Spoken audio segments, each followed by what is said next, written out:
Hi, I'm Jenny Taylor Martin, a director here at Edgar Cayce's A.R.E. I'm speaking today with the author of the Lightworkers Guide to Healing Grief, Tina Erwin. Hi, Tina. It's nice to have you with us here today. Thank you so much for having me. I'm really delighted to be here. Tell us about your book. What made you write a book about healing grief? The Lightworkers Guide to Healing Grief began in March of 2003. I was at the grocery store and my sister called me and she said, "My daughter hasn't taken a breath for an hour. I've been trying desperately to reach you." And she died very, very suddenly. EMS came and nothing worked, and her 6-year-old adorable little girl died very suddenly. And our lives were changed in an instant. In that moment, everything about our lives changed. And we discovered there were hundreds of people who came through her front door who were also grieving something. And they wanted to help us. They gave us their very best. They told us their stories of grief. And their stories became our catalyst to put this book together. The book is titled A Lightworker's Guide to Grief. What is a lightworker? The word lightworker is any person with so much love in their heart that they want to help you with all of their heart. They may not always know the right words. They may feel a little clumsy with what they have to say, but in their heart of hearts, there's that light of love that lives within them, and they want to give it to you. That reminds me, a friend of mine's father committed suicide, and along with her grief, she had issues of guilt. Do you offer any special advice for dealing with suicide? What I would offer a family member who is past the initial stages of grieving, because sometimes there are no words, I would offer that perhaps they might want to look at the death of their beloved one in a little different way. And that way would be that sometimes a person who's terribly sad has a secret self, and that self is deeply hidden, and they don't let you know. You aren't meant to know. Sometimes that secret self can't find enough love, not because you didn't mean to give it, but because they look for love in all the wrong faces and places. As much as they would want to find it, they can't find it. Sometimes their anger and rage is so tremendous, they might take someone else's life with them. You can't know that, and it doesn't mean you are responsible for it. What you can do is find it within your heart to have tremendous compassion for that person. You almost have to get yourself out of the way a little bit and look at that person a little differently and open yourself up to having compassion for them and love them all the more, not less. And love yourself. Maybe you really did the best you could, and this is how it ended up. Either way, compassion will help you to heal, and it will help your loved one on the other side. This year marks the 10-year anniversary of the Columbine school shooting. How do you help a community like that deal with a tragedy? Whenever you have a mass death, people go into tremendous shock, disbelief, and denial. This can't be happening. But it does happen. Very bad things happen to very good people. We know this, we see it every day.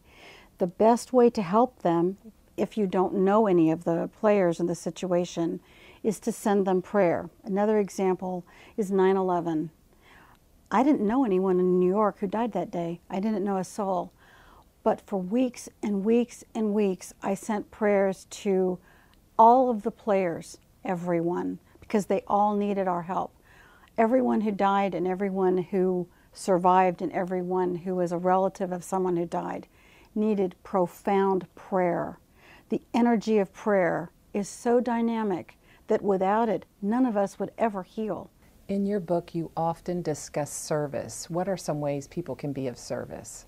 A lot of people think service means you have to be Mother Teresa, and let's face it, most of us are never going to be Mother Teresa. But we can help in little ways, whether you mow your neighbor's lawn because they're completely overwhelmed, you take their children for a day, you knock on their door and say, "Gee, can I walk your dog for you? Your dog looks like maybe you need a little time out." You say, "Let's go to lunch. Come on, let's go to dinner. Tell me how you feel." If you're having a sad moment or a grief wave is when that feeling of grief hits you and it just overwhelms you and you start to cry. That's a grief wave. Tell the person, gee, when that grief wave hits you, here's my number, call me up, I'm going to be there for you. And when your friend calls you, listen. Tell them you know it's so sad, but they're doing a great job. They're a good person. Many times in a death, people forget their own goodness. They forget how wonderful they still are to friends and family members. A grieving parent will forget that their spouse or their children or their relatives still need them and that they're still a very, very good person. Remind your friend how good they are. Those are little things that provide a lot of service.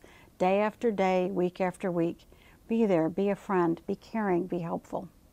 What are some other practical ways people can help a grieving family? When you go to help a grieving family, you're going there with your most generous heart and your most courageous heart, because it takes a little courage to walk through that door the first time you meet your friend after someone they love has died. And you want to know what to bring. A card somehow seems inadequate. There are some practical things you can do, and I list these in the book. But to start with, take them some gift cards from restaurants or a grocery store or a coffee shop. Sometimes when you're grieving, you don't feel like eating, and a casserole is really nice, but sometimes you're not quite sure that you can even face food. Sometimes it's very nice to bring things like, you can bring flowers, but not everyone likes flowers. Sometimes you might want to inquire if that's all right. Sometimes you need to simply go and sit and be there with them. Hold their hand and say, tell me what happened. Tell me how you feel. Let me hear what's going on in your heart. And just listen. Sometimes you don't have to say anything. If you allow your friend to speak to you without any judgment, keep yourself out of the way. Just listen with an open mind and an open heart. If it's a suicide, if it's a murder, don't judge. Just listen and love that person in front of you. Imagine that you filled your heart with so much love and you literally beamed it to the other person. You cannot know how much that will help that person. If there were one thing you hoped a reader would take away from this book, what would that be? The understanding that what really heals grief is loving more. When you're in pain, you want to curl up inside a little shell and never let anything touch you again because it's so painful. But you don't heal when you do that. You heal when you come out of that shell and you walk in the sunshine again and you notice that the sun is still shining, even though you can't imagine how that can happen because your heart is breaking. You heal when you love more. You had an experience. You had a tragic death, a divorce. Your house was taken away by a tornado. You had a dynamic experience so that you can learn all of the lessons of love. And the more you love, the more you heal. And the more you heal, the more everyone around you heals. And you become the example of what it looks and feels like to see someone heal grief. Thank you, Tina, for taking the time to be with us today. The Lightworkers Guide to Healing Grief is published by A.R.E. Press and available at arecatalog.com.